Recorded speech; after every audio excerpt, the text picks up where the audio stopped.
Bonjour chers frères et sœurs, je vous salue, vous qui aimez l'histoire. Chers amis, je vous salue. Nous allons poursuivre la série de vidéos sur l'ouvrage de Sarwa Tanis al-Asfouti, origine égyptienne du christianisme et de l'islam. Alors, il écrit ceci. D'autres textes déclarent: il a fait les plantes pour les hommes, les bêtes, les poissons et les oiseaux pour les nourrir. Il fait vivre les troupeaux du désert et procure la nourriture aux souris dans leurs trous. Amon, tu me mènes, moi qui peine, vers le pain. C'est ensuite la nourriture dans l'au-delà qui est visée.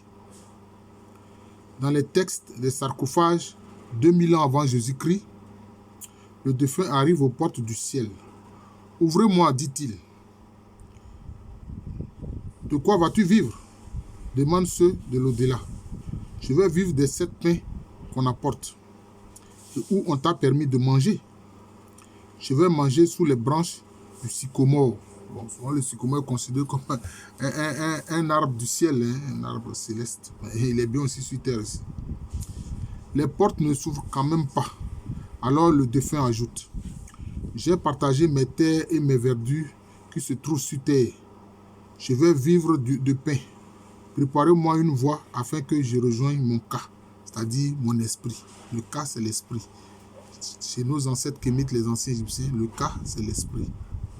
Voilà, le cas, c'est l'esprit. Et le bas, c'est l'âme. Voilà. Viens, dis une voix, que la porte te soit ouverte. Passe en paix. C'est seulement quand le défunt déclare avoir partagé ses biens qu'il a accès au ciel. Ça veut dire que quand il a été généreux, il a vécu selon la charité. Parce que la charité, c'est l'amour en action. Voilà, c'est l'amour en action. Donc c'est cela. Là-bas, il mangera du pain sous le sycomore, tout comme le fait encore de nos jours le fela de la vallée du Nil. Les textes des sarcophages et le livre des morts parlent tantôt de 7 pains, tantôt de 5 pains, qui sont issus du grand autel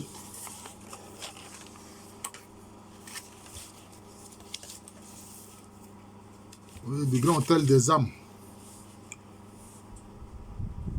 à On. La Bac nocturne et la Bac diurne apportent chaque jour des magasins de Dieu ce pain quotidien. Bon, on sent que, par exemple, dans le christianisme, dans les religions dites révélées, les chiffres 5 et 7 sont importants. Les chiffres 5 et 7 sont importants. Voilà. Bon, ça peut se comprendre.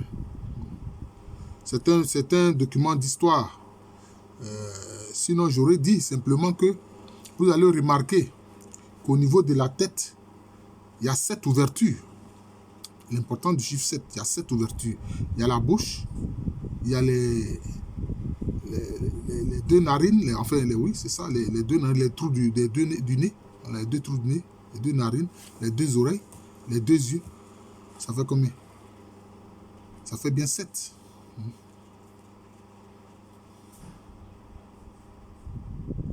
Ça fait bien 7, voilà, au niveau de la tête. Maintenant, dans le reste du corps, sur le reste du corps, c'est 5.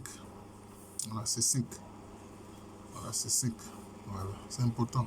Et en tout, ça fait combien? 12. D'où encore l'importance du chiffre 12. Mais on a une histoire, je vais passer là-dessus.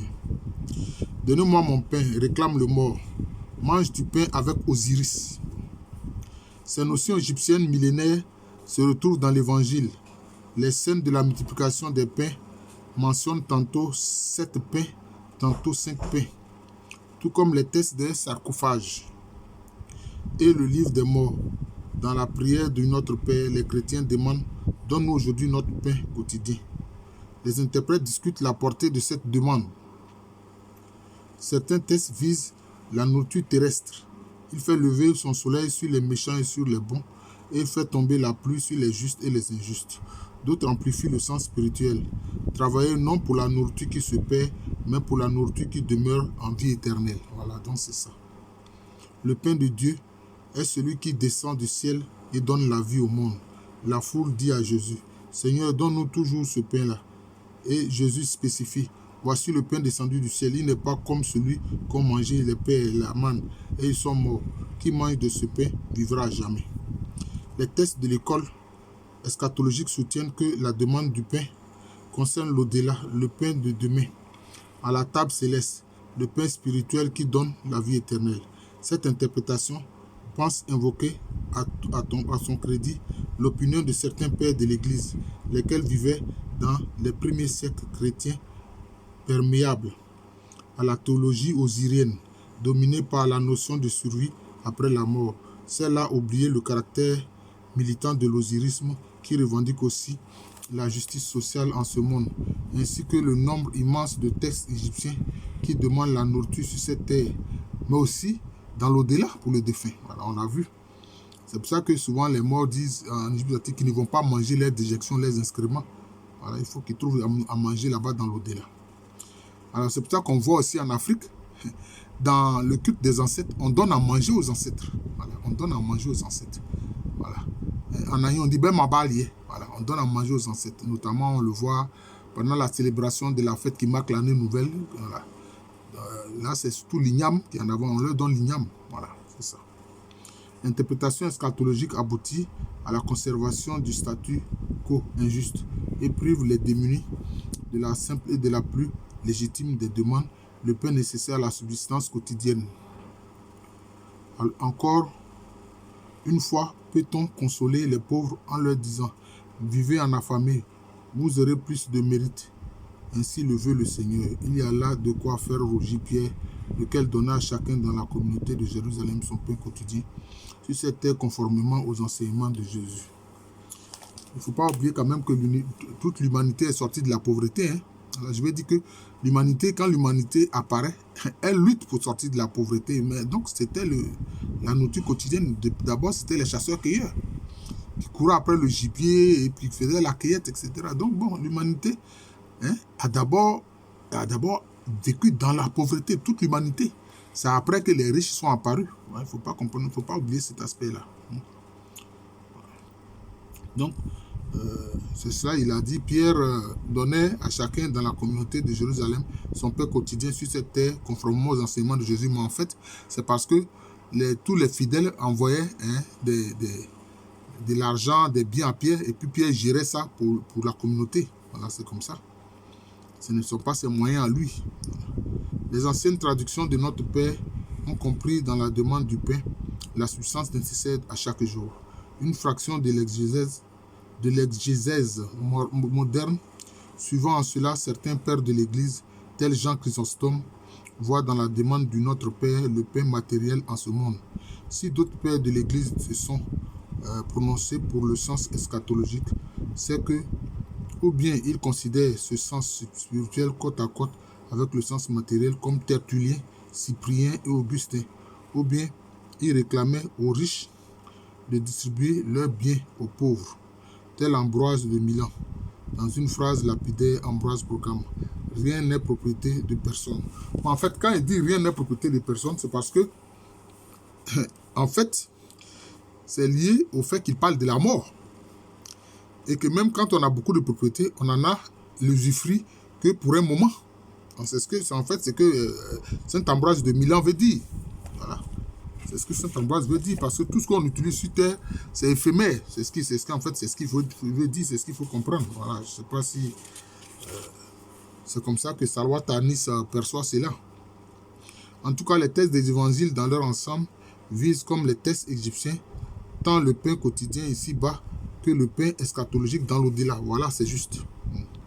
La prière de la Fatiha en islam, sans employer le terme pain, embrasse le sens matériel et le sens eschatologique des besoins de l'homme. Le musulman invoque Allah Ar-Rahman le clément, Ar-Rahim le miséricordieux. On eut recours dans l'interprétation de ces deux termes à un hadith du prophète, c'est-à-dire un enseignement, qui fait à nouveau intervenir Jésus, ce qui prouve que tout un courant musulman rattache la Fatiha à la pensée égypto-chrétienne. D'après ce hadith, Jésus aurait dit « Le clément est le clément de l'au-delà et de ce monde. Le miséricordieux est le miséricordieux de l'au-delà. At-Tabari en donne un sens très proche de l'évangile. Allah généralise sa clémence en ce monde envers les croyants et les infidèles. Il leur octroie des excédents et ses biens dans la nourriture, la pluie, les plantes, dans la santé du corps et de l'esprit, et dans la diversité infinie de ses faveurs, tout en bénéficiant, tous en bénéficient, tant les croyants que les infidèles, mais Allah privilégie les seuls croyants de sa miséricorde dans l'au-delà. En somme, la prière quotidienne dans le rituel égypto-christiano-musulman invoque Dieu afin de subvenir aux besoins matériels et eschatologiques de l'homme. Voilà.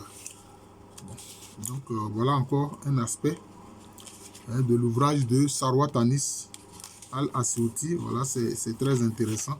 On approche de la fin, n'est-ce pas? Voilà, on approche de la fin. Pardon des offenses.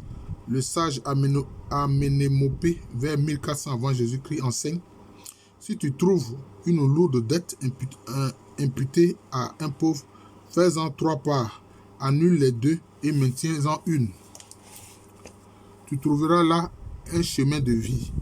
Tu passeras la nuit dans un profond sommeil et le matin tu trouveras cela comme une bonne nouvelle.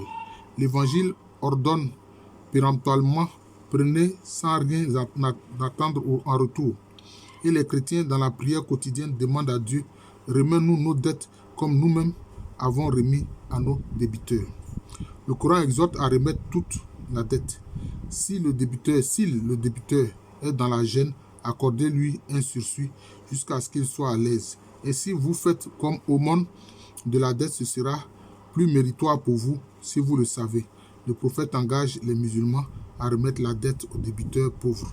Je crois que dans le cas des Juifs, après 7 ans, si le débiteur n'a pas pu rembourser, bon, c'est perte et profit, c'est-à-dire que c'est annulé après 7 ans. Voilà, c'était comme ça chez les Juifs. Mais les dettes peuvent être interprétées aussi dans un sens moral, les péchés, les offenses. C'est seulement quand on aura pardonné son prochain ses offenses qu'on pourra demander à Dieu le pardon de ses propres péchés.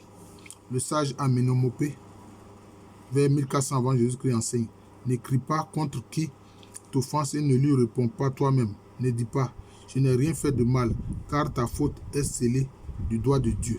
Par ailleurs, Ra, lors de la rébellion des hommes irrités, les châtie sévèrement, puis indulgent, se calme et dit aux hommes: vos péchés vous sont remis. Bon, oui. Donc là, c'est vraiment un lien. Vraiment, on peut faire un parallèle avec ce que disent les religions abrahamiques, c'est-à-dire le judaïsme, le christianisme et l'islam. Voilà. C'est dans ce sens que l'évangile selon Luc interprète la prière quotidienne: et remets-nous nos péchés, car nous-mêmes remettons à quiconque nous doit. Le Coran exhorte à pardonner aux autres leurs offenses, car Allah pardonne beaucoup. Seigneur, pardonne-nous, remets-nous nos péchés, fais-nous miséricorde. Voilà. Donc vous voyez, sur la question de la miséricorde, je pense que nous allons nous arrêter là. Voilà. Sarwat Anis vraiment essaie de montrer les liens, ce parallèle-là entre la religion des anciens Égyptiens, les Kémites, avec le christianisme et avec l'islam. Bon, même on voit aussi les liens avec le judaïsme, puisque de toutes les façons, le christianisme est sorti du judaïsme. Je vous remercie, je suis le professeur Alou Kwame René, professeur titulaire d'histoire à l'université Félix Houphouët-Boigny, université qui est à Abidjan, c'est en Côte d'Ivoire, un pays situé en Afrique de l'Ouest.